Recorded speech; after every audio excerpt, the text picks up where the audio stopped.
No, Chris is running late, but he is on his way. Okay. So we're just gonna have a delay. Okay.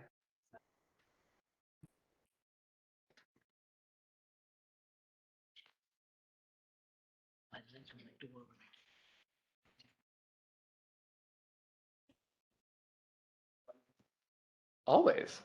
Good. I don't know, but I did have to leave pizza night for this. Need to go get a sandwich. Yeah, right. And I. You just delay it. Which is the Monday. So we're gonna talk about that at the end of the meeting.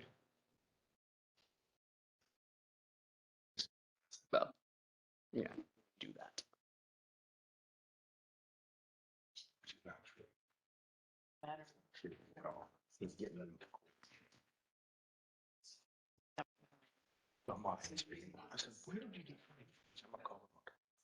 She brings it up. We also did a half day first. Oh.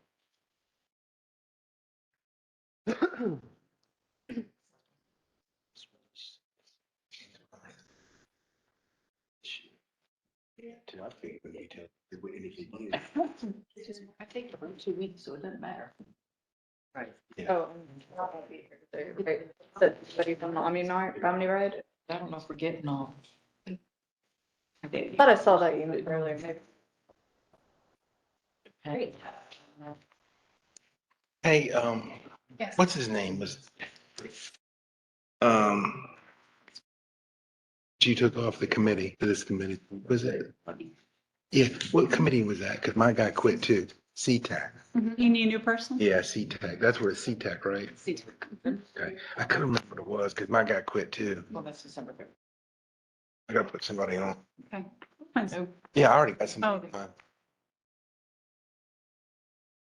Who do I ask? Who takes care of that? Ian, you would send that. Ian? thing. Well, no, we would have to appoint them and inform That's chip the stuff. that he knows. So What's that? Oh, who do I tell? So you would just have them fill out. I know. the application, right? Yeah, fill out the bank application and then they'll send it Yeah. to somebody else. Yeah. yeah, I know. Yeah, I was expecting. And then they'll just put it on. the- Nope, I'm not doing that. They take care of moving. Mm, Uh-uh. Joe. I'm gonna ask him if he has- You're gonna ask Joe. Oh, that's fantastic. Oh. Very. Got a letter from the university. I asked him if he wants to do it. East-West Mobility Study. You already asked them. I'm not yet. But what better way to? I mean, then, yeah, Keep them busy. keep him. I did ask him earlier if he wanted to do some stuff and he said he was busy with personal things. I think that may, but maybe that's leveled out. I Didn't don't know. expect that. Yeah, I'm gonna, yeah, he should, cause Maybe this less of a commitment. I'm gonna ask him if he wants to. There it is. Yes. As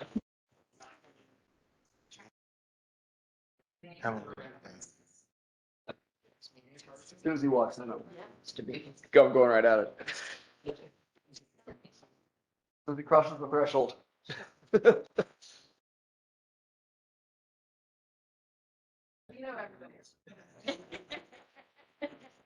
One where? Out. What is that? Yeah, it's boxing. Not Strickland. Oh. Go. I think we're gonna get out of here late. This?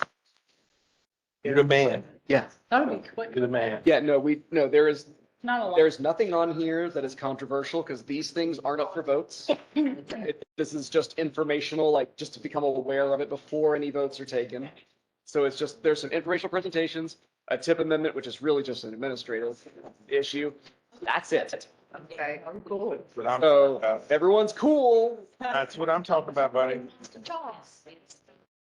You will get, Thank you so much. I will do everything I can to get you out of here. Meg, you gotta. Hey, here he comes. Here he comes. Same kind of thing we're doing. He steps over. And he's in. All right. All right. I call to order the meeting of the Fredericksburg Area Metropolitan Planning Organization for October 17th. All please rise for the Pledge of Allegiance if you can. I pledge allegiance of the United States of America and to the republic for which it stands, one nation, under God, indivisible, with liberty and justice for all. All right, time for the roll call and determination of quorum. Yes. Suzelle. Mr. Jason Graham. Here. Mr. David Brown. Here.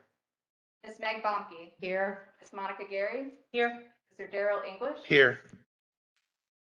Ms. Marcy Parker. Here. Chris Jakubowski. Present. And a quorum is, I call all the roll, but I know who you are. I'm sorry. Thank you. That just saved us about 5 minutes. Appreciate that, yes. I can leave. I'm here. It's Oh. Tim McLaughlin. All right.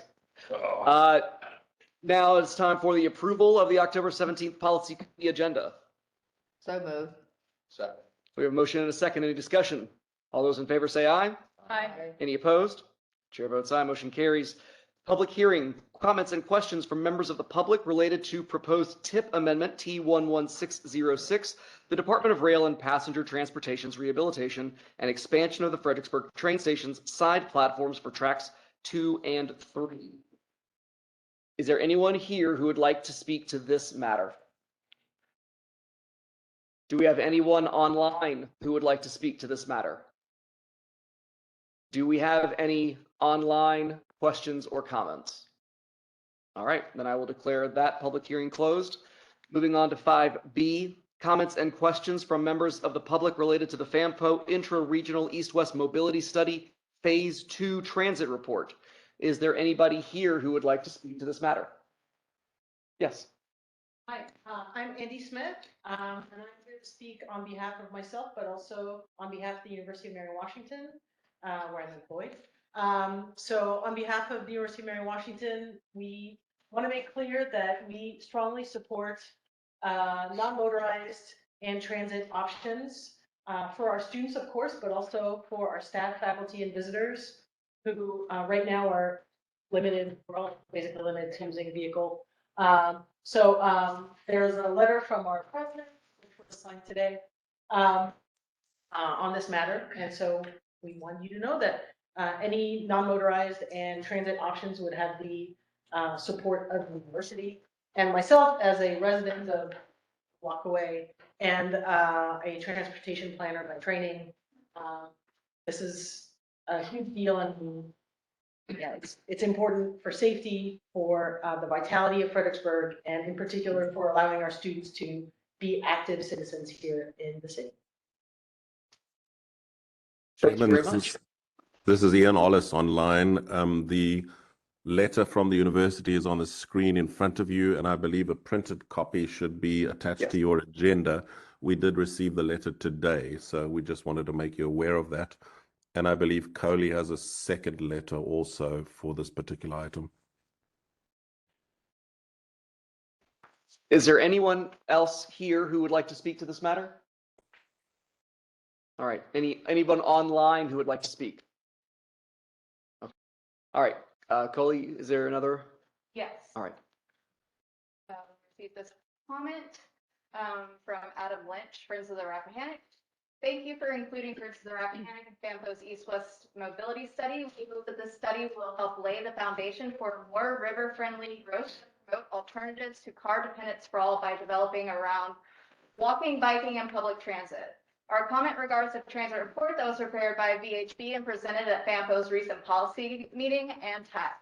Friends of the Rappahannock supports higher frequency bus service in the Fredericksburg region to decrease wait times and increase ridership. We also support the creation of a new east-west high-frequency bus trunk line with one suggested modification. Shorten the western end of the trunk line so that it ends at the Spotsylvania Town Center instead of the commuter lots on Route 3 West. With the resources saved by eliminating the extra leg to the commuter lots, our region can better support the trunk line with multimodal transportation infrastructure, especially pedestrian and bike paths. A tighter trunk line will allow us to invest in high-frequency service to high-trip generating locations in a resource-efficient manner. All right, thank you very much. All right, at this time, we will move on to public involvement. Comments and questions from members of the public are welcome at this time. Staff will also read comments submitted by the public prior to the meeting. Is there anyone here who would like to speak on anything for public involvement? Anyone online? Any written comments? No. All right. We will move on to the consent agenda. So move.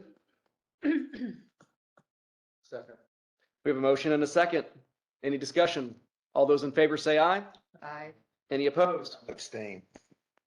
All right, thank you. We have one abstention and chair votes aye. Thank you. Motion carries. We will skip the administrator report. I believe Mr. Ellis unfortunately is still under the weather, and I do not believe there is an administrator report for this month's meeting, but please correct me if I'm wrong, Ian. All right. Thank you, Mr. Chair. I'm not doing a full report. My apologies, I can't be with you. I was declared infected by that nasty COVID virus. I tested again today, and unfortunately, I'm still testing positive for COVID, so I can't be with you, but I will be here to make 2 of the other presentations tonight, and I'm saving you time by not giving you a long administrator's report. My only report would be that we have appointed a final new staff member, Mr. Connor Anderson, to be a GIS technician and transportation planner. We'll introduce him to you next month at the meeting. And we have commenced the call for projects for the CMAC and STGB process. And we just reminding our jurisdictions to please put their projects together so that we can score them and follow the methodology to allocate funding. That's all I have to report. Thank you. All right, thank you, Ian. All right, moving on to action and discussion items. First up is the Draft Vision 2075 update. Thank you, Mr. Chair. No decision required here at all tonight, but we've started work on this future of FAMPO vision. As you all know, we did a survey of all the committee members at FAMPO, and we shared those results with you. Now we've started working on a document, and we're really just sharing this with you as we go along. I don't want to present the final vision for FAMPO as if we cooked it up in a dark room somewhere. So as we go, we will share with you updates and invite your input as committee members. So this is our next installment. We've called it Vision 2075. Other areas in the country have talked about Vision 2100 being a date, the year 2100, so that it's far enough into the future that we can consider what the region will look like into the future. The TAC advised us that maybe 2100 is too far into the future, and so we've called it Vision 2075, and that's where the number comes from. It's the year 2075. And the idea is to forget about the particular roadway improvement we need this week or this month or this year and try to think into the future. What will the region look like and what will the needs be? Obviously, we're aware of the limitations in that new technologies may come along. However, we do need to plan for the future just in general, broad terms. So that's what the object is, to try to get a vision between our localities that is common. So next slide. Challenges facing the region. These came out of the survey that you all filled in. Severe congestion, accessibility issues, long commutes, low density development and urban sprawl, limited resources, infrequent local transit, access challenges for transit commuting options, future reduction in gas tax funding, significant freight delay times, limited active transportation infrastructure, and fast-growing regional population in our area. Next slide. So we've put together a vision statement. We'd love to hear your input today and on email. Please feel free to email us. You have this presentation in your packet. Our vision for 2075 is to develop a robust, efficient, safe, and sustainable multimodal transportation system for local residents and businesses, as well as pass-through traffic that increases mobility and connectivity and promotes promotes economic vitality and livable communities by the end of the century. So that's what we're aiming for. And there you can see one of the slides from the survey showing what people said the purpose of FAMPO was. You can see the bar chart there. Next slide. Out of that overall vision, we've started looking at a set of objectives. What do we want to achieve? So objective 1, we aim to improve the efficiency of the transportation network, increasing mobility of the various transportation options, including promoting active transportation and livable communities to mitigate congestion. And there you can see a list of items that this will include. I'm not going to read through all of those. You have it in your pack. I'm sure you've read it already. But those are what we have in mind with that objective 1. Next slide. Objective 2, we aim to increase equitable and inclusive access to jobs, education, commerce, entertainment, and recreation by building an improved network of transportation modes and systems. There again, you can see what's envisaged by that, better roadway and transit connections, etc. Just one comment on that slide. I've spoken here about physical barriers, such as the I-95, the Rappahannock River, and the rail lines. The river is beautiful, and these two big infrastructure items, the I-95 and the rail lines, they provide mobility north and south through our region. But some people wrote in the surveys that we've done over the last 2 years that there are also barriers because there are a limited number of ways to cross the I-95 if you don't want to get onto the I-95, for example, and similarly with the rail lines. So that's just the thinking with that item. Next slide. Objective 3, we aim to increase economic vitality, facilitate new business opportunities, spark tourism, and strengthen the tax revenue base for local jurisdictions by, and here's the key, improving the efficiency of the transportation system. So federal legislation asks us to look at things other than just transportation, and it's about tourism, economic growth, and vitality. So we've encapsulated that in Objective 3. Next one.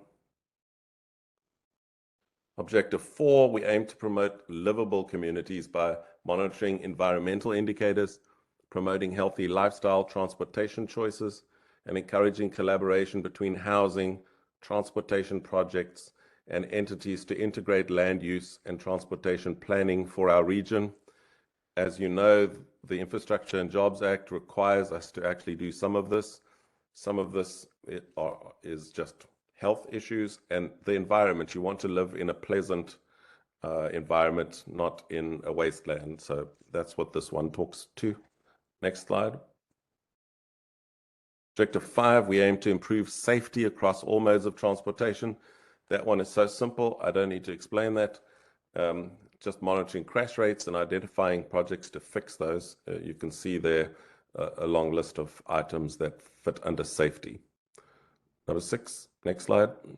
Objective 6, we aim to expand funding opportunities for regional transportation system by maximizing currently available funding and identifying new funding sources.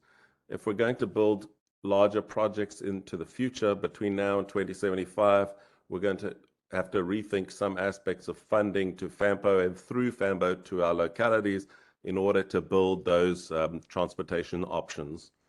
Next slide. And then the institution. Retain and fund institutional resources and staff necessary to implement the vision towards the future. Of course, we have to have the building you're sitting in tonight. We have to have staff. We have to have computers. We have to have all the other things that go into making a successful organization. Sometimes the behind the scenes stuff that you don't always see. Next slide. Conclusion. As we move towards the year 2075, we can achieve greater efficiency from our transportation system. New policies are needed to lay the foundation for improving access, equity, mobility throughout the Fredericksburg region. This vision will mean more multimodal transportation choices for residents, visitors, and the through traffic. By adopting the future of FAMPO Vision 2075, the region is identifying objectives and policies that can help lead the way towards a robust, well-rounded transportation system in the FAMPO region. Working together with our localities, our state and federal partners, this vision will provide an opportunity for us to establish a lasting legacy, thinking, planning, and growing differently than we have in the past. Mr. Chair, those are the first proposals that we're making. Happy to have your input. And as I said earlier, please feel free to email us additional comments, both staff of our jurisdictions and the policy committee and our other committees as well.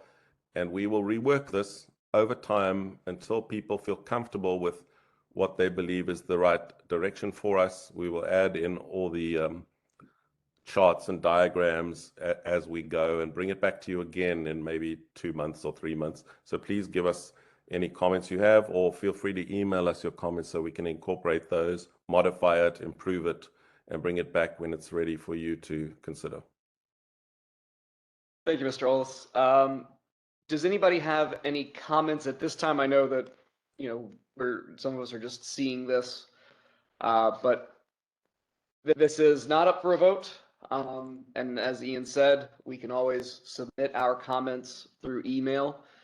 Does anybody have any comments they wish to make at this time? All right. Thank you very much. We will move on now to item 11, discussion on DOE funding opportunity. Mr. Wade and Mr. Brewer. Mr. Wade will be doing this presentation. If I can just make some introductory comments. This is a request for a letter of support and some networking support for a local opportunity that is a pilot project for testing electrification of trucks on a FedEx delivery system in our region. And so Mr. Wade and his colleagues are asking us for a letter of support, and they're just going to do a very short presentation just to explain to you what's involved, but it's a local electrification pilot project for trucks. And we've been asked to give a letter of support. So Mr. Wade, over to you. Yes, thank you, Mr. Ollis. Thank you so much to the chair and to the policy committee for having me tonight. We'll get through this as fast as possible. Basically, we had a concept paper to Department of Energy under this funding opportunity. It was accepted 2 weeks ago. So I've spent the last week working on the technical response. I also have with me on the call the president of Advanced Logistics Systems, Matthew Furr. He is the FedEx ground contractor. You can move the slide forward. And so essentially Virginia Clean Cities, who I'm with, we are a nonprofit federal contractor. We manage federal and state grant awards for clean transportation projects. This project will be called Lodestar, Logistics Decarbonization in Strategic Environmental Justice Areas. And so it's a $1 million ask from the federal government. We would be going for the full amount. The cost share would be put up by Advanced Logistics Systems and Dominion Energy to retrofit a building, a distribution center just outside the city limits. And then we would serve 2 zip codes in Fredericksburg with these electric vans. So all going well, we would get the vans deployed next summer, get the charging stations put in the building next summer. And then we'd have these vans operating for 3 years. We'd be collecting data and use that data to do a national model for independent contractors to transition to electric vans all over the country, thus reducing emissions, thus saving money, all good things. Another piece is an environmental justice component. And the environmental justice component we have come up with is essentially creating a last mile leaders scholarship grant fund, where we will identify students or businesses in disadvantaged communities and provide them with a stipend or grant to either study clean transportation or to deploy clean transportation technology at their business. That could be an EV charger, that could be a small solar system, solar array, something of that nature. So that's basically the project. And like Mr. Ollis said, we're just asking for a letter of support from the planning organization. We want you guys to be involved as transportation focused entity.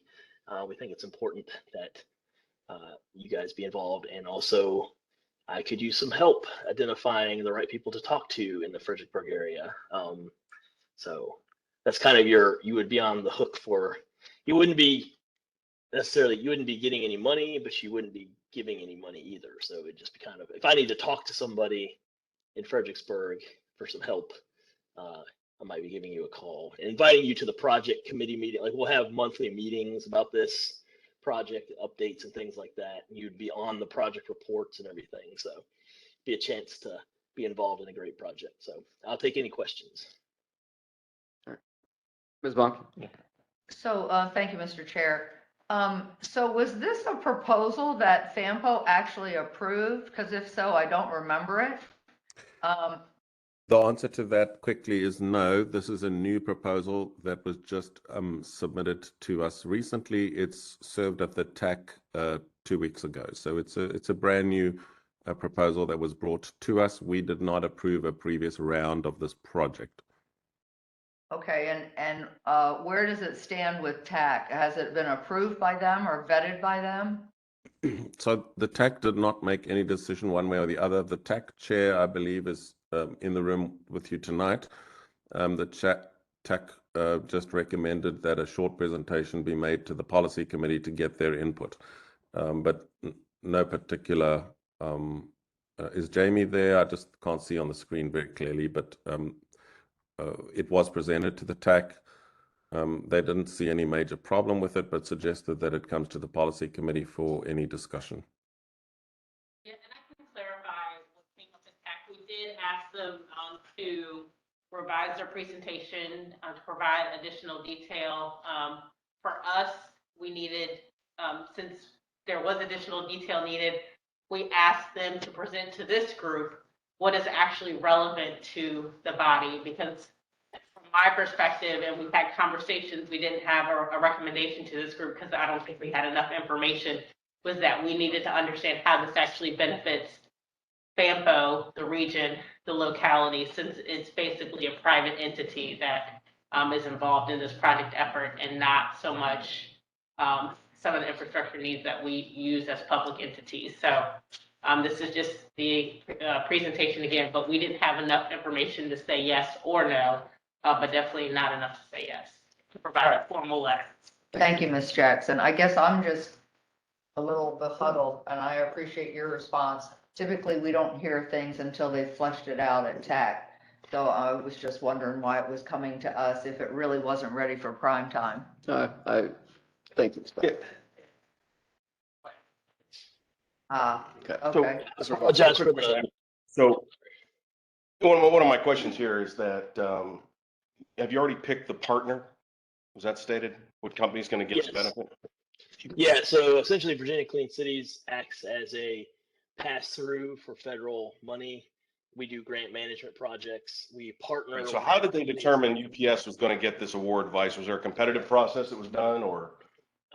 So ALS and FedEx worked together, and VCC was approached by ALS probably 6 months ago with this idea, and we've been working on this ever since, trying to come up with this proposal and this concept. So my only concern as a pseudo government body here is that you're going to spend federal taxpayer dollars for a project, and was it a competitively awarded effort, or was it open to the public, to any number of other companies that may have done that?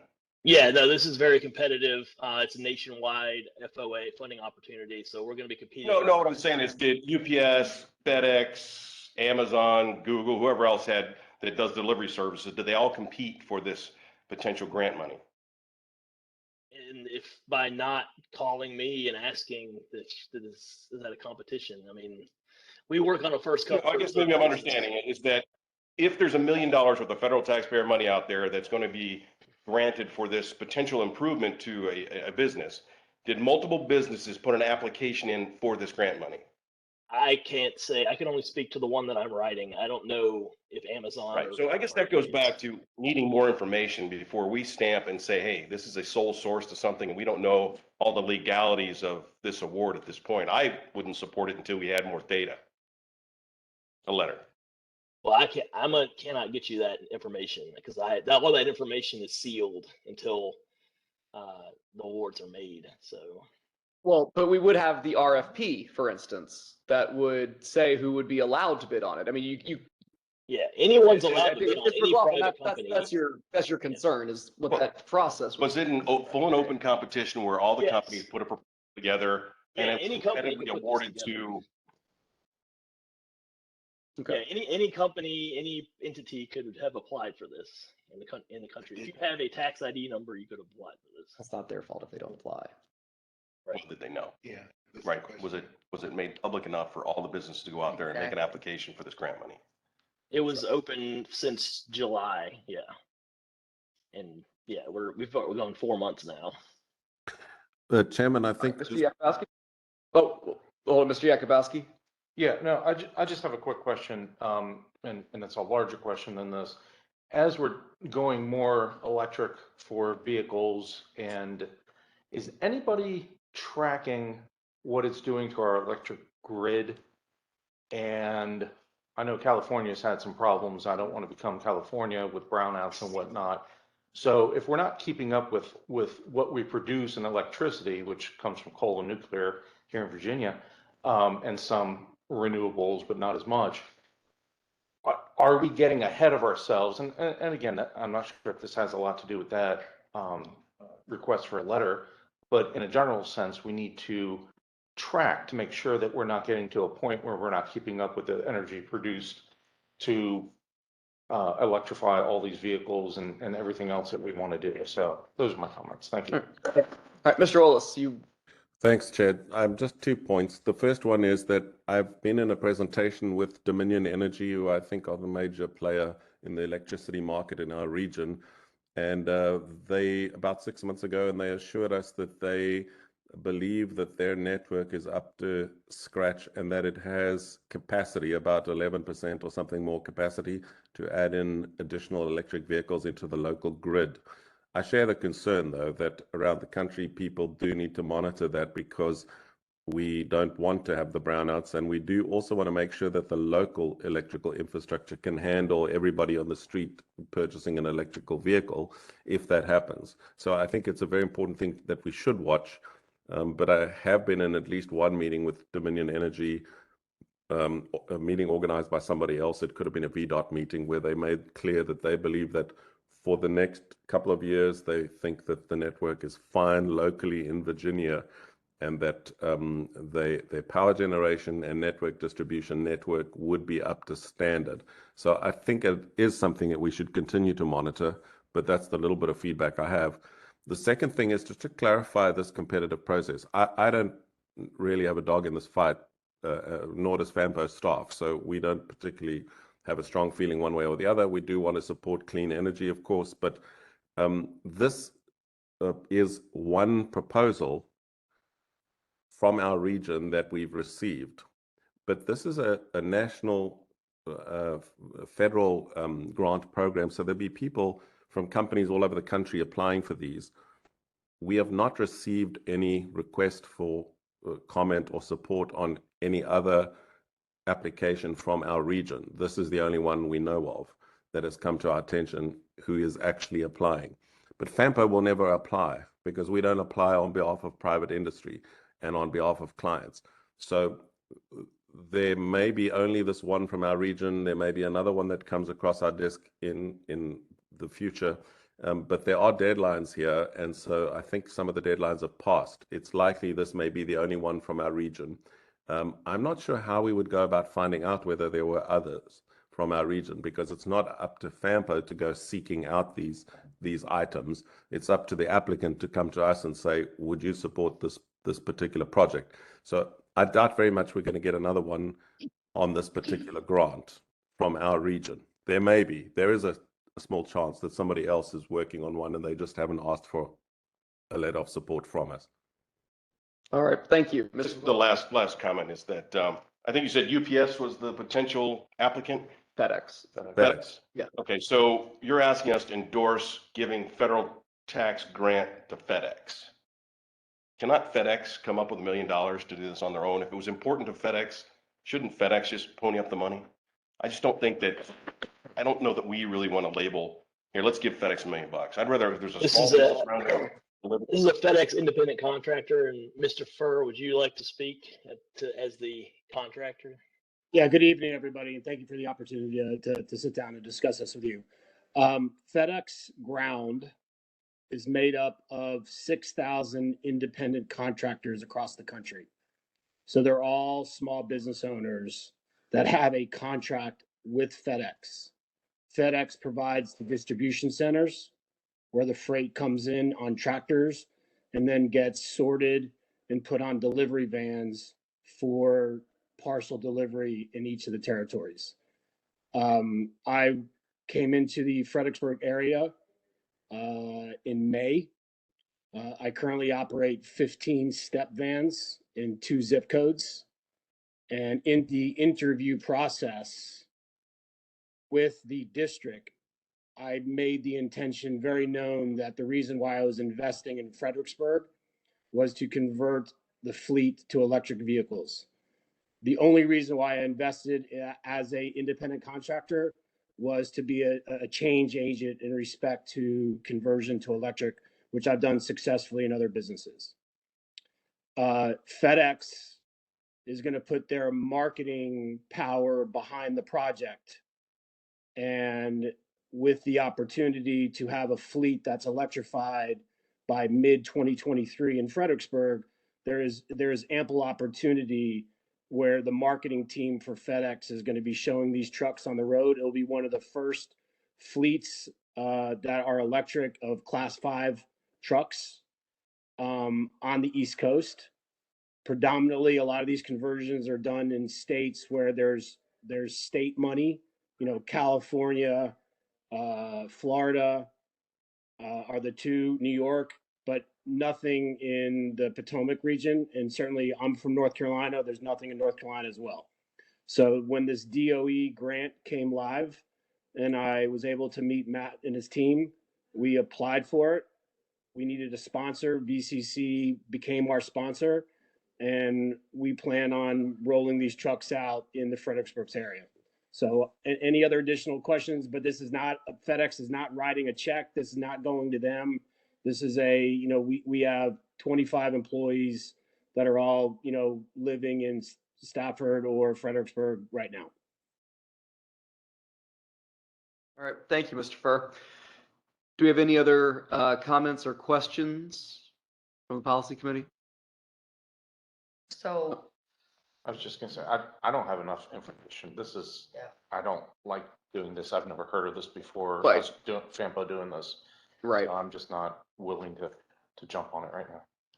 Yes, Ms. Bond. Jason, I agree with everything that's been said, and we just can't have information brought to us I like agree. this at the last minute. I know you're not, you don't like that either. And it just, I mean, if this was the kind of information that came before Stafford County, it would have never even gotten on our agenda. So, I mean, I understand why it's on the agenda so we could discuss it, but there's no way I could move forward with this with the little information I have. I understand. All right, I think, policy committee has spoken. I think we're going to need a little bit more information before we can make a decision, but I do want to thank both of you for presenting, Mr. Wade and Mr. Furr, and hopefully we can get a little bit more information and, make a decision at a future meeting. Thank you so much. Thank you. Just for your information, this is due November 9th. So please let me know immediately what information you require. Thank you. All right, we will. Thank you very much. All right, moving on to item 12, the update on FAMPO intra-regional multimodal east-west mobility study phase 2. Thanks, Chairman. I see I'm up again. What I'm presenting today is the first look at the roadway portion of the study. We've tried to break it into 2 sections so that you don't get everything in one meeting and then have a very long meeting or a very long presentation. So what I'm showing you today is the roadway analysis, identifying where the congestion is on the 13 roadway corridors that were identified in the study. And then next month, the VHB consulting firm will bring you their proposed solutions. So there's no voting tonight. This is just laying out where they are looking for the problems, and they are preparing the solutions in some detail.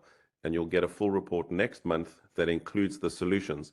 But next month, we won't tell you all of this information again because you'll have had it tonight. So I'm just going to go through these slides. Next slide, please. So there are 13, just an overview of the study. There are 13 east-west roadway corridors that are being investigated. 7 priority corridors you will pick next month for them to do further engineering evaluation on to prepare these for, say, a smart scale application or a future funding application. So you will be involved next month in the choosing of the 7 that are most important to the region.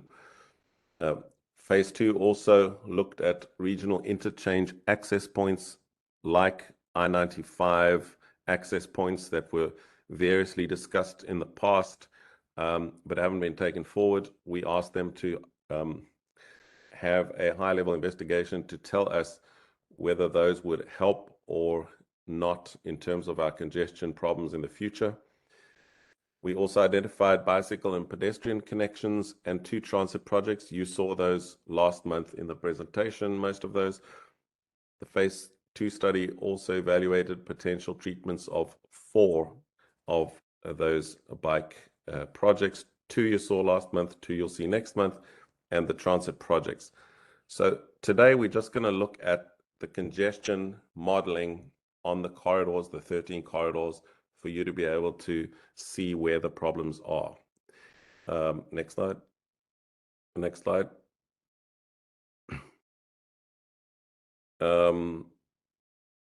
So we're looking at the time period from now until the year 2050.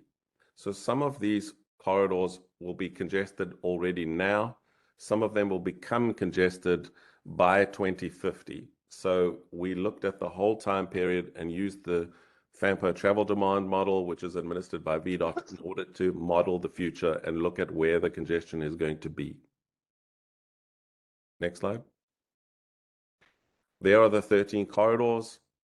The stakeholder group meeting with the various localities came up with those as the east-west corridors that should be investigated to see how congested they will be between now and 2050. Next slide.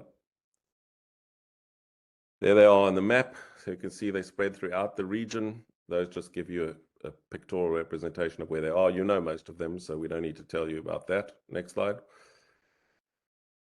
The analysis looked at what the model showed us in phase 1 and dug into that much deeper, identified potential projects based on those modeling results, tested potential projects to see whether they would fix the problem, and then coordinated with our committees to get input from our committees and from yourselves, like tonight and next month, to refine those proposals. Next slide. So that is what the overall region looks like. And if you look at the legend on the bottom left, you'll see that they've split the congestion into 4 categories: extreme congestion, severe congestion, moderate congestion, and free flowing. So if you look at the map on the right, that's our region, the major roads. If their roads are in green in 2050, that means we don't need to do any expansion. They will handle the congestion fine. However, if they're the dark red, we're in deep trouble because the roads will not cope. And then the other 2, orange and yellow, are in between, where it's getting more congested, and the severity depends on the coloring and the particular vehicle to capacity ratio, which simply means that you work out how many vehicles can travel on that road in peak times, and then you count how many vehicles are likely to be on that road based on the model, and you will see quickly where it's going to be congested. Next slide. So of those 13 corridors, if you could just move the slide up a little, Coley, you can see there on the map, the portions of those roads where the severe congestion is going to be is now indicated. So instead of showing the whole road, those colors just show you the portions of the road that have the biggest problem. And as you can see, the center of the region, up and down the I-95, etc., is where most of the congestion occurs on the east-west roads, probably because a lot of people are trying to get to either the I-95 or US 1, or even the train line. There are some exceptions you can see down on US 17. There's a portion in the middle, etc., but we'll show you those in detail. Next slide. So Courthouse Road in Stafford. If you look at that map, that shows you which portion of Courthouse Road is going to be the most congested between now and 2050. From Ramoth Church Road to US 1, it reaches 1.7. At 1, the road is completely at capacity. You can't fit another single car on the road. So at 1.76, it's well over capacity. And this road in future is going to become increasingly congested. It's a major concern about the future. By 2050, if we don't bring additional changes, you're going to have a complete crisis on Courthouse Road in Stafford. Next slide. Warrington Road, this is US 17. Severe congestion from Holly Corner Road to US 1. You can see there as well, it's over capacity by significant amounts. In peak periods, again, you'll probably be able to walk faster than you can drive your car by 2050. Next slide. Truslow Road. The congestion here is in the westbound direction only. So eastbound, it will be not very congested, but the westbound direction from Melbourne Drive to US 1 will be severely congested by 2050. That should be Melchers Drive, I think, not Melbourne. I beg your pardon, I'll check that. Yeah, oh, right. Melchers. Melchers, yeah. Melchers. I'll check that with our consultant. Thank you for pointing that out. Next slide. Garrisonville Road, severe congestion between Oak Ridge Drive and Onville Road, and then from Mine Road to US 1. You can see that the eastbound congestion is worse than the westbound congestion, but it's approaching capacity even on the westbound side of the road. Next slide. Mountain View Road, you can see that portion there in the middle is very red. It's a more local type of road. The severe congestion is in the westbound direction between do you pronounce that Stephaniga Road to Shelton Shop Road? Stefaniga. Stefaniga, I beg your pardon, my foreign accent. Stefaniga Road to Shelton Shop Road. You can see there, the problem is westbound, severe congestion. Next slide. Plank Road, Route 3. This one, Route 3 has got some portions that will be severely over capacity by 2050, but other portions of it will not. So it depends where you are investigating, but you can see there the one section of very dark red, which is a concern. Next slide. Enon Road, we were asked to specifically look at Enon Road. Severe congestion westbound, particularly between Truslow and US 1, and eastbound from Wyatt Lane to US 1. Again, you can see it's almost at capacity westbound. Next slide. Cowan Boulevard. Some people don't think Cowan Boulevard's congested. Well, into the future, if you look at what's going to be like in 2050, you're going to get severe congestion westbound from Hospital Drive to the I-95 and eastbound from Hospital Drive to Carl Silver. Not as severe as, say, US 17, but you can see it approaching 1, and at 1, the road is a standstill. So you can see what the points on Cowan Boulevard are that are going to be congested. Next slide. Actually, just a quick pause. Ms. Bomke has a question. So Ian, if you go back to like Enon Road, if you go back one more slide, thank you. So we Yes. have road improvements that are going to be taking place there that have already been approved in smart scale, et cetera. Does this take those road improvements into account? So what we instructed the consultant to do is to include in the model the items that are in our constrained long-range plan. And so if the improvements you're talking about are in the constrained long-range plan, they are already built into the model. I can't give you the finer detail on every single one of these roads just off the top of my head, but I can certainly confirm that particular one for you after the meeting. But if it is in the constrained long-range plan now, then it's already built into this model. Okay, thank you. Mills Drive, severe congestion expected from Route 608 to Benchmark Road. There you can see it's approaching 1 again. We also note here, you can see at the bottom, we are paying attention to the detail in the model. Route 608 is actually mislabeled in the travel demand model currently, and we're making a list because that travel demand model is about to be updated. So we're making a list of these minor mistakes so that the model will come out with all the correct information when the update is completed. And that is a project done by VDOT. We are just participating in finding the improvements. Next slide. Butler Road. The model additionally identified severe congestion in both directions. However, here is one of those cases where exactly what Ms. Baumke was pointing out, the model had not been recalibrated with various improvements in the area. And so in this particular case, we do not project severe congestion. The model does not predict severe congestion on Butler Road. And so for this reason, the consultant has said we do not need a project right now on Butler Road. It is not showing severe congestion in 2050. It's just that the model had some calibration that was not yet completed. They've now done that for us as our consultant, and they're showing that there's not a major problem here. So it's one less for us to worry about.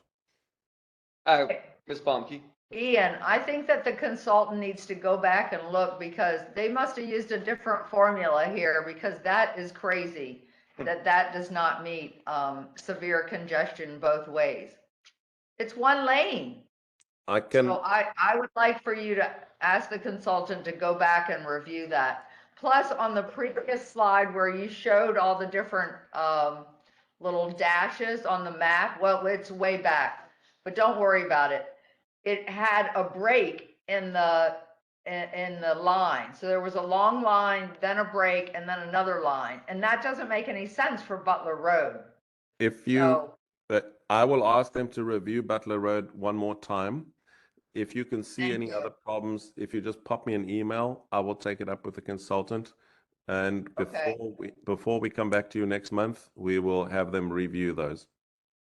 Thank you. No problem. Next slide. Fall Hill.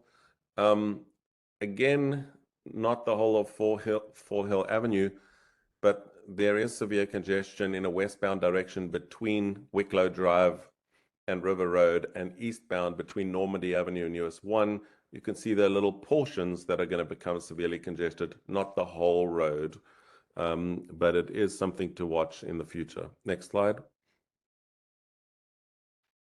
Raymouth Church Road, severe congestion is expected westbound from US 1 to Courthouse Road and eastbound from Courthouse Road to Kellogg Mill. 92 again is almost at 1. And then Courthouse Road 208, this is in Spotsylvania County, severe congestion in the westbound direction from US 1 to I-95, and again from Woodland Road to Levels. The westbound direction sees higher peaks, but lower congestion in between. In other words, in peak hour, it suddenly will become unbearable. But during the off-peak periods, it should be fine. But that again, during those peak periods, this is going to be a problem. By 2050, we need to address it. Next slide. Okay, so there you see it as a table. The ones that are in yellow are the ones that are severely concerning. There are either larger roads or roads where the congestion is going to be quite severe. But you can see there in a table format, that's the job we're going to need to do as FAMPO and as our 3 jurisdictions between now and 2050 in order to deal with the coming congestion. So this is why studies like this are very helpful, because they help us to, there's no perfect crystal ball, but at least doing these kinds of investigations allows us a little bit to predict into the future what the severe congestion is going to be and where it's going to be and which portions of which roads we need to be looking at. So that is the summary. And The consultant has been tasked now, having identified the portions of each road where the severe congestion is going to be, to come up with solutions to those problems. Do we need a lane widening? Do we need a new intersection? Do we need another road, etc.? And we ask them to tell us what the solutions will be to those problems. Next slide. They've suggested a combination of things. I'm not going to give you projects, but just a high-level analysis. Congestion is often highest where high degrees of car-oriented commercial activity is close to I-95, right?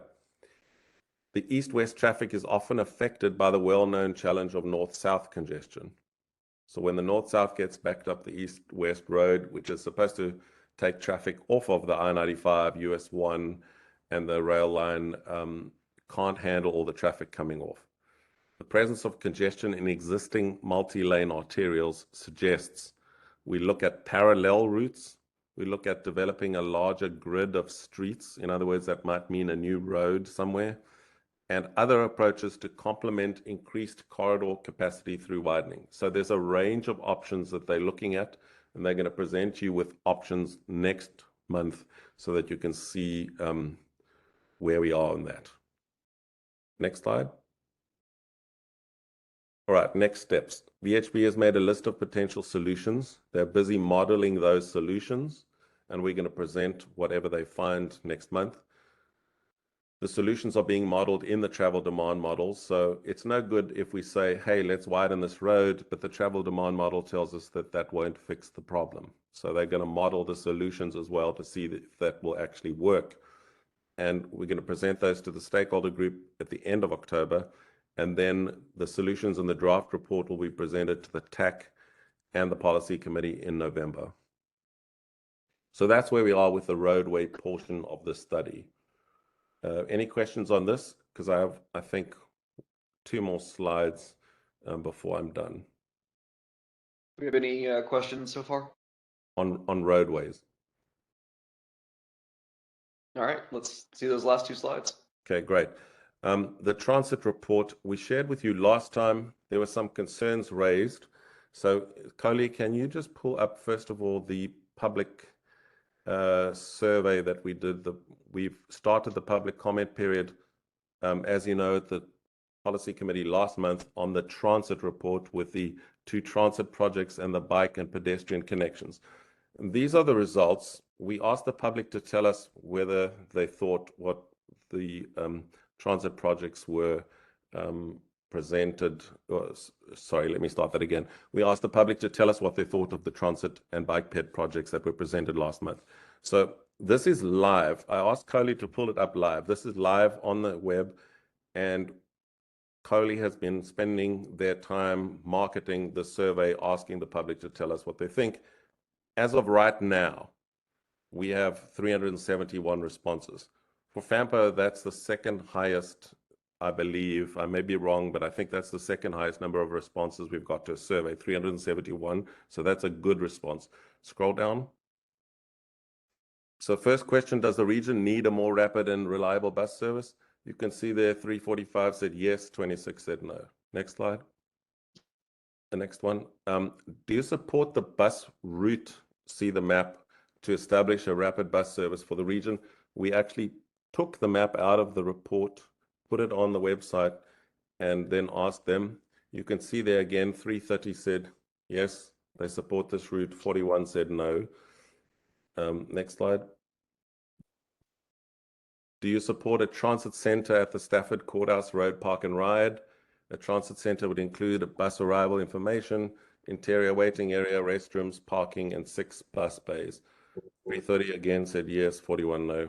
Next slide. Next one. In addition to automobile access, should the region provide a pedestrian and bicycle path to the Brook Road VRE station? 341 yes, 30 no. Next one. Do you support the development of pedestrian and bicycle paths to the Spotsylvania VRE station? Again, 339 yes, 32 no. So those are the responses we're getting from the public. And you heard the 2 letters we got earlier, one from University of Mary Washington and the one from the Rappahannock River community. Forgive me, my brain is a little messed by COVID, but Coley, if you can go back to my slides now, please.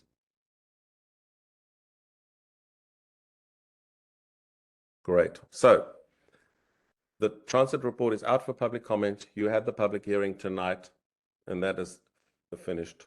The public comment period will finish on Wednesday because we're not exactly at 30 days today. Policy committee members raised a number of concerns at the September meeting. I tried to capture the main ones. Concerns regarding the alignment of the Stafford multi-use path to the Brook Station. There was some concern that the particular alignment that the consultant was recommending wasn't the right one, and that policy committee members wished to discuss changes to that alignment. Second one, the high capacity transit route, the Route 3 portion, members felt that there wasn't enough housing and density close to Route 3, and that the Route 3 portion of that high capacity transit line should not be built because there wasn't enough demand, because there isn't the housing on Route 3. So we heard that comment.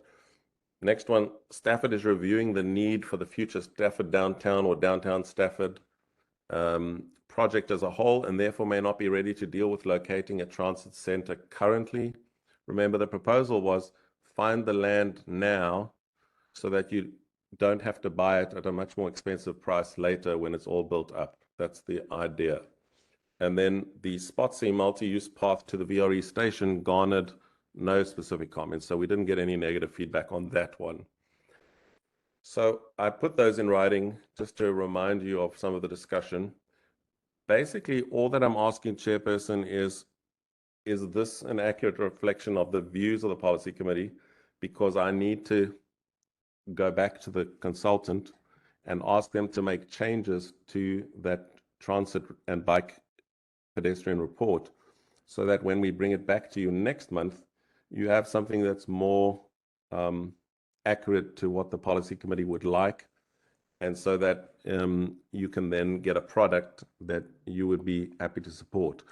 We don't want to bring you the same report back and you're not happy with it, so we're just seeking a bit of guidance. I will pass that on to VHB, our consultant, and ask them to make those changes that you think are appropriate. All right, thank you. Ms. Gary. Yeah, so I have a question and a comment. So one of the things regarding the bike and pedestrian path to the Brook VRE, there was some discussion last time about which way that should go. I just wanted to reiterate that, and my question was if you all had spoken with staff anymore on that issue. I know that going the route through Eskimo Hill would require multiple bridges, which would be costly and also run by the landfill. I'm not sure that's the best route. And I think it's a shorter distance from the downtown Stafford area to the Brook VRE to just go down Courthouse Road. So that was some discussion we had last time. I just wanted to make sure that someone on staff had followed up with our staff in Stafford. So we have spoken to the Stafford staff, and we raised it also at the TAC meeting.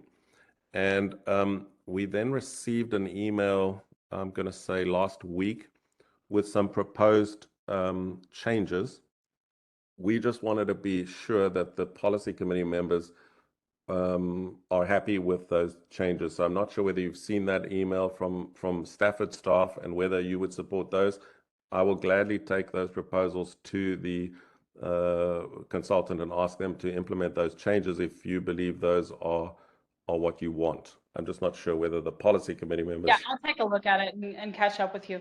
Thank you so much for that. The second thing really quick is reviewing the downtown Stafford project as a whole. So far, our board has only come to the point where we've asked staff to review some of the numbers and the density of housing that would be required with the influx of some other surrounding housing that may qualify to be part of that required housing to develop a sustainable downtown. So we're not at a point where we're shutting down downtown Stafford or anything. We're just relooking at the numbers. So I just wanted to be clear about that. Okay.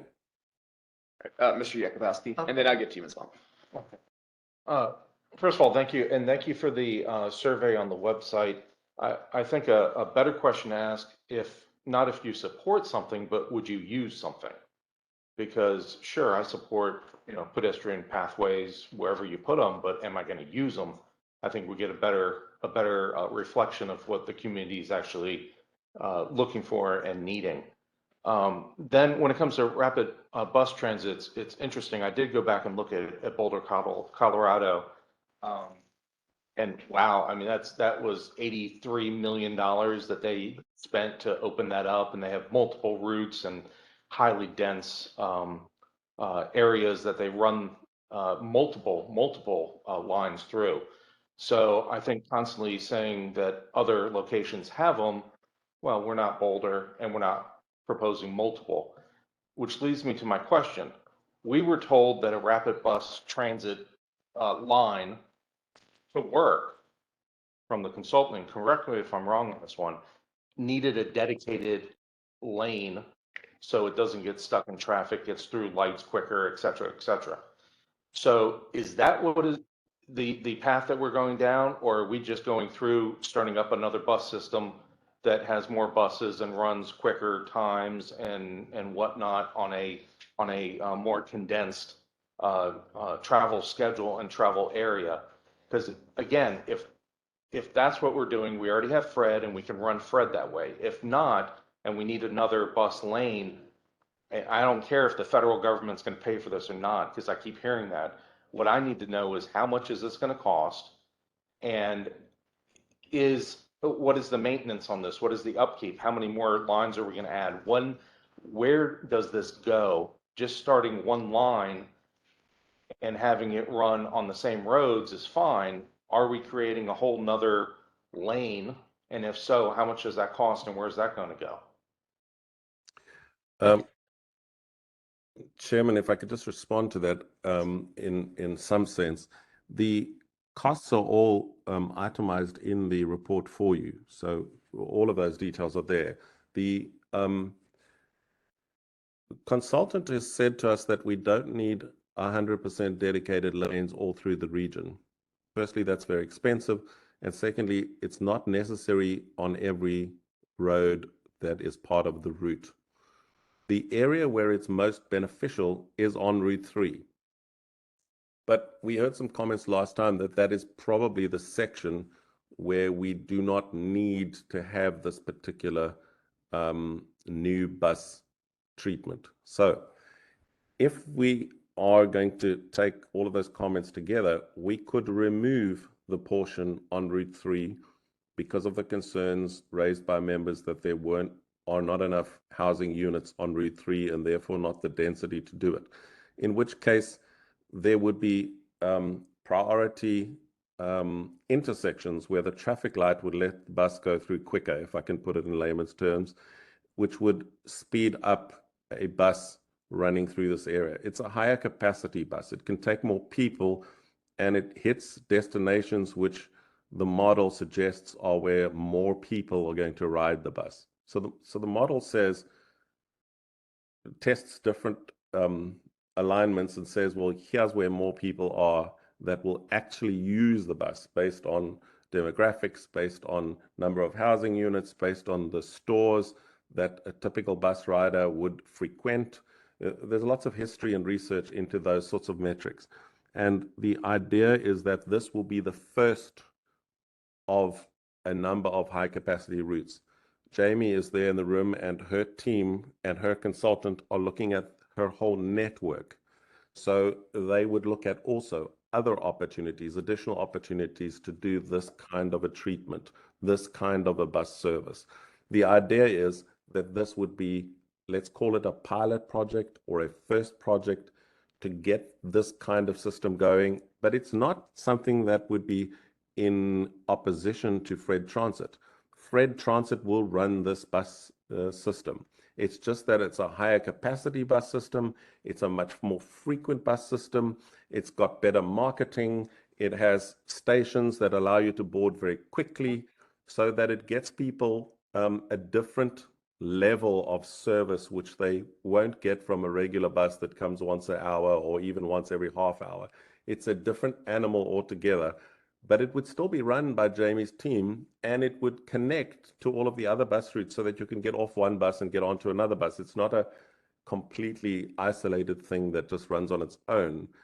I've heard talk that some of our localities would like additional routes. So, for example, down Lafayette Boulevard into Spotsylvania is another route we were asked to investigate, and I said no, because we need to just finish one project before we tackle yet another one. So this is meant to be a first high-capacity rapid bus. Based on our experience of implementing it, we will then see whether it's a good idea that we develop additional routes into the future. But I'm not going to speak on behalf of Jamie and Fred. They're in the room here and they can speak for themselves. We did hear the comment about possibly Massaponax being another area that possibly needs this kind of treatment. Jamie's team and her consultants, I'm quite certain, are studying Massaponax and looking at what bus service is required there. And I'm sure Jamie has heard those comments last meeting as well. But I won't speak for Jamie.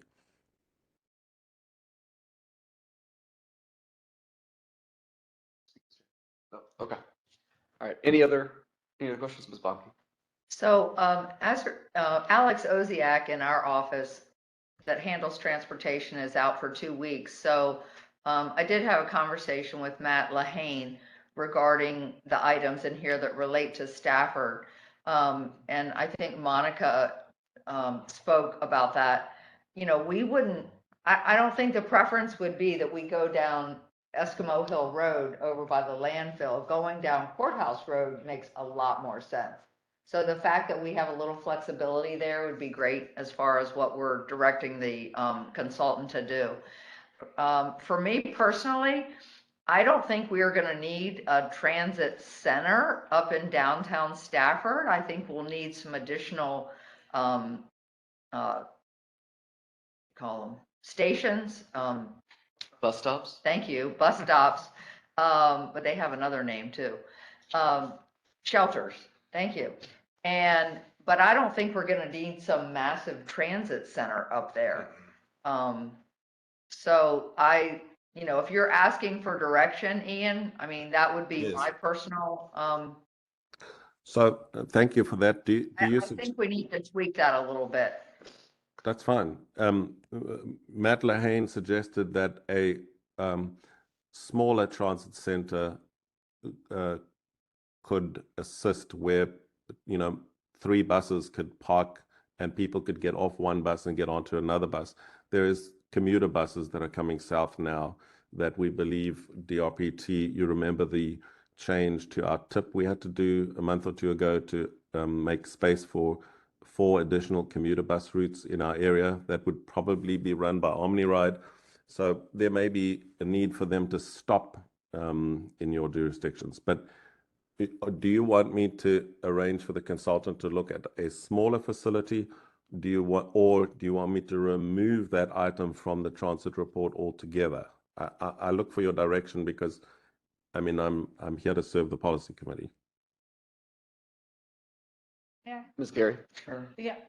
I just want to make the comment that because we're reevaluating it, and I think that also the number of residences we end up looking at ultimately having in that area and what that looks like is really going to impact this. So I think that looking at both is fine, but we can't really make any realistic projections as to if it's going to go one way or another right now. So hopefully soon we'll have an analysis back from staff and be able to give more information though. I completely understand. What we're talking about here is a study. So we're not funding any projects. This is a study that suggests where projects should be built in the future. So in this report, do you want me to leave what's in there in terms of the Stafford Transit Center potentially in the future, or do you want me to amend it, or do you want me to remove it? I can do any of the 3. I can leave it as it is, I can amend it, or I can remove it. It's a study though, people. We're not asking for you to support the construction of anything or the funding of anything. It's a study to show where things could be or should be built in the future. So I'll finish and then kick it back to Meg because she did let me jump in there and I appreciate that. I think we all understand that. right now, I think to leave it in is a good idea, especially because we have that heavy traffic coming in from the other studies that we've seen, particularly along Courthouse Road there. We already know that Route 1 is difficult, and we've got, what, 75 years till we can do anything to impact Transurban's ridership. So, yeah, I would prefer to see it left there. Meg? So I disagree. I would prefer to see a much smaller transit there. So, Mr. Chairman, if I need to get direction to the consultant. If I suggest then that we leave it in but make it smaller, would that be acceptable? Yep, that's fine. Okay. I'll leave it to the Stafford delegation. Yeah, sure. I will instruct the consultant to leave it in but make the design smaller. Thank you, Mr. Chair. Thank you. The Spotsy multi-use path to the VRE station, I believe that it's referred to in the comprehensive plan of Spotsy, so it's not plucked from the sky. And I have not heard any negative comments on that. So can I leave that item in the report?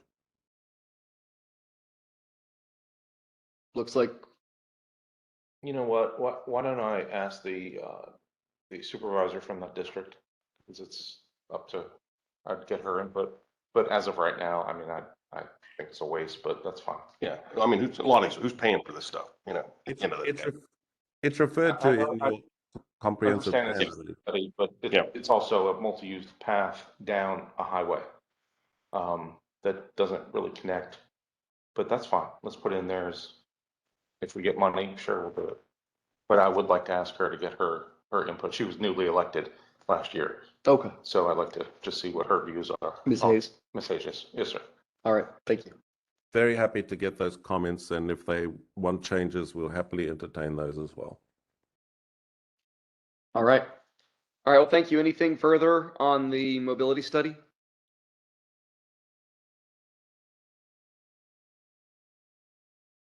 All right. Thank you, Mr. Moving Chair. on. Very happy.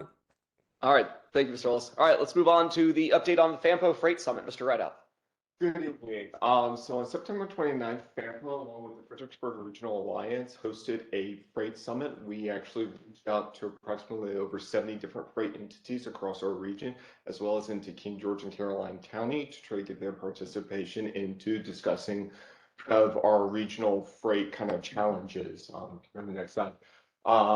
For the most part, and this is kind of what we pitch to a lot of our freight partners, is that our region actually leads the state as far as being a freight bottleneck. We actually have more trucks on our little more than any other place in the region. Actually, our number of freight bottleneck miles is more than Richmond and Hampton Roads combined. So we have significant freight challenges. And so we pitched them our data. We're doing two things here. One, kind of fact checking our own work, because we're working from OP's data, but we were doing the analysis of that, as well as, is there anything that we are missing? You can go to the next slide. And from this, we can kind of identify that, one, you do have a little bit of differences on what, say, a logistics manager feels at his warehouse or distribution center. Even those that are not necessarily just a distribution center focused, they might actually be doing other things as well as having a distribution center. But what we found is that cost continues to be a major item for a lot of their decisions. For them, our freight bottlenecks kind of happen in a couple of different ways. One, the more time you have a driver in congestion, the more time he's just being, or they are just being paid for just sitting there. In addition, they have what they call missed haulbacks. So they are needing a container, they ship it to a location, and then they have to bring it back. The more delays there, if they miss their time window, they're going to have to pay more money, as well as if they miss a pickup opportunity so that they're not bringing an empty truck back to the area. We heard about that. In addition, kind of other kind of operational things that they're still dealing with very long lead times. So kind of the capacity to make changes quickly is still relatively slow, as well as kind of just overall costing, like they're seeing very much, very high variability in, what it takes to say ship something through the region or across the country. And it comes down to is, well, if we have to do it, we're going to pay it. we're just going to do it, or if we're not, we're just going to sit back and just not pay the cost. So it's an either or as far as economic activity. So we were kind of doing this, kind of building up kind of our freight partnership. One of the challenges going to be moving forward is that we try to get our freight input and partners to have feedback on some of our items. And for us, it was just trying to maintain some contact with that. So that's kind of the breakdown and update. Great summit. Do y'all have any questions? Just one comment from me, Mr. Chair. If you see the container shipping cost, that's the cost of moving one shipping container from China to the United States. Before COVID, it cost $4,000 per container. During COVID, it went up to $10,000 and then $14,000 to ship one container. Do you know what the percentage increase of that cost is to ship one container across the ocean to the United States? It's dropped again to around $8,000. That's still double the shipping cost than before COVID. And the problem for us as consumers, it's not directly related to our local road or rail network, but it is related to all of us as consumers. That is this. Often now, when a shipping container arrives in the United States from China, the cost of moving that container is higher than the value of the goods in the container itself. That is absolutely shocking. Wow. All right. Ms. Bonke? No? Okay. So I'm going to assume, oh, So are you gonna have a follow-up with the freight partners? I mean, I would think that that's just kind of the beginning of a conversation that you're gonna have with them. As you know, well, in Stafford, we've recently added some major warehouses. We have DHL coming online here soon.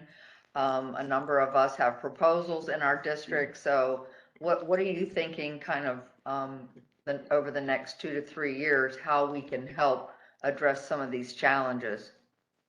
We have put out 2 surveys, one for truck drivers and one for freight company bosses, to actually tell us more information about their problems, and also to look for local roads that they believe are problematic for large trucks to turn on, or congestion problems that they've noticed.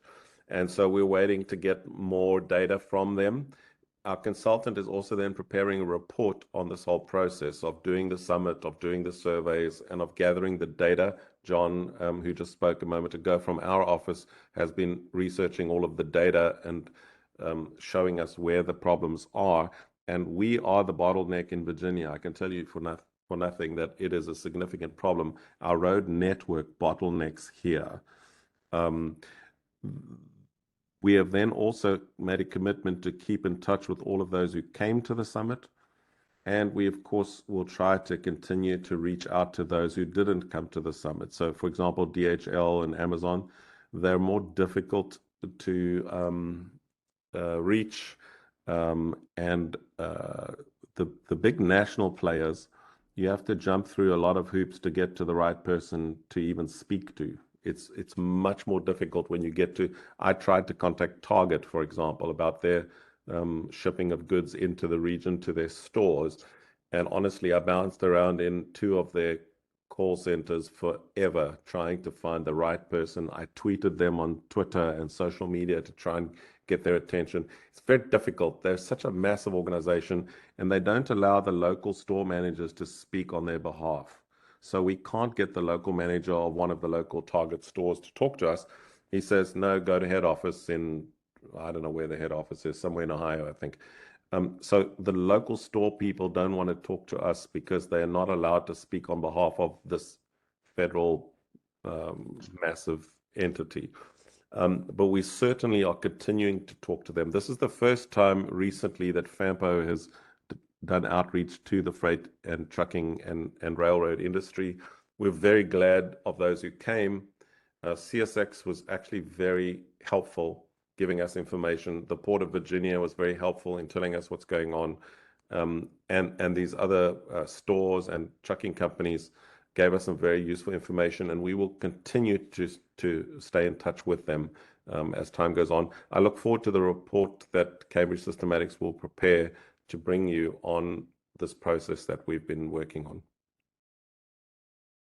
Ian, I have a follow-up question. So as it relates to all of the truck traffic here, as we know, when 95 is jammed, you know, everybody flows over to our outer secondary roads as well as Interstate 1. Obviously, with the east-west mobility study, that has to do with east-west, not north-south, but we can't ignore Route 1 and what our challenges are there. When are we going to be taking that into account? So I'd say two things. The first one is wait until you see the proposals from VHB on how to solve the east-west congestion, because two of their proposals actually deal with north-south congestion at the same time. So just wait for next month to see that particular set of proposals. But secondly, you remember we wrote the letter to the Secretary for Transportation asking for a study on US 1 to deal with the fact that traffic moves too slowly on there, and when it is backed up on 95, that US 1 is the alternative, but it's not a good enough alternative. We did not hear back from the Secretary for Transportation on that particular part of our letter. We did hear back from about the rail portion. DRPT contacted us, and the Virginia Passenger Rail Authority met with us at a staff level to discuss proposals for the rail questions we put.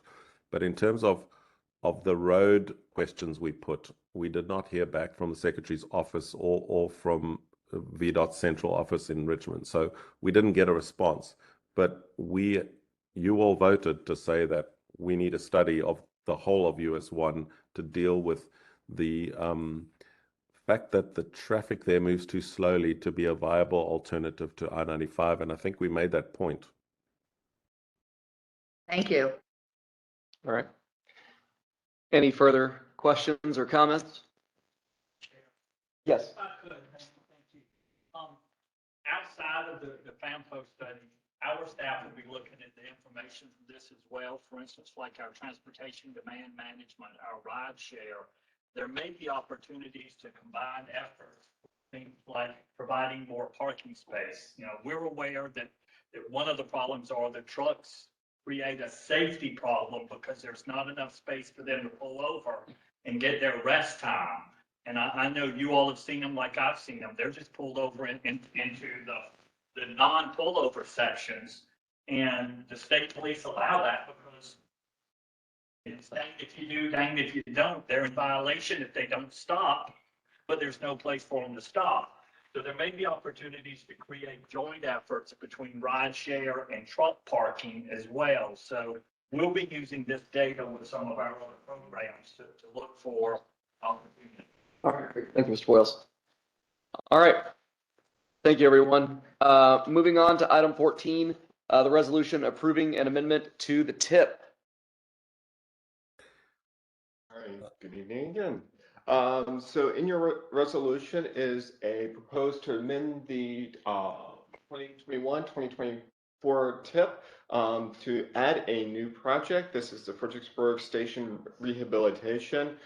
Included in this project is both the rehabilitation of 125 feet of existing platform, as well as the addition of 400 feet of platform, as well as renovating signage, sidewalks, lighting, and painting of canopies and other VRE facilities. This is an addition of about 9.6 million. It is using 5337 rail state of good repair funds, as well as a state and local match for approximately 1.9 million. So does the committee have any questions? This is up for a vote this evening.